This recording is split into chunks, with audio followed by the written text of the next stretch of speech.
Bonjour à tous, un nouveau drame sur les routes de Bourgogne-Franche-Comté. Hier soir, un motard de 20 ans est décédé près de Besançon. La victime, qui était sur un deux roues, est venue percuter violemment une voiture sur la D67 à Ruffey-le-Château. Dans la voiture, une jeune femme de 18 ans qui était au volant a été légèrement blessée et conduite à l'hôpital de Besançon. Les agriculteurs de Côte-d'Or tirent la sonnette d'alarme, notamment les céréaliers.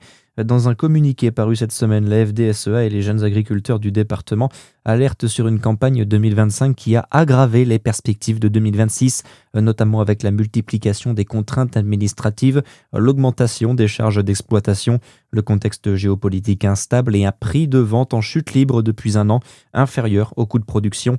Les deux organisations agricoles ont demandé la venue de deux représentants majeurs de la filière grande culture. Nous sommes aujourd'hui le 8 mars, c'est la journée internationale de lutte pour les droits des femmes. Une centaine d'organisations appellent à manifester partout en France, dans 150 villes. C'est le cas à Dijon où le syndicat Solidaire 21 appelle à une grève féministe à 14h. Le rassemblement a démarré depuis 11h30. Hier en Saône-et-Loire, une marche a rassemblé 260 personnes dans les rues de Chalon-sur-Saône. Près de 800 personnes se sont aussi réunies à Besançon. Dans le reste de l'actualité, 330 Français rapatriés d'Oman à Paris. L'avion a atterri aux alentours de 5h du matin à Roissy-Charles de Gaulle. Depuis le début de la crise, plus de 1000 Français ont pu rentrer grâce à des vols spécialement organisés par le gouvernement. C'est ce que rappelle ce matin sur ses réseaux sociaux le ministre des Transports, Philippe Tabarot.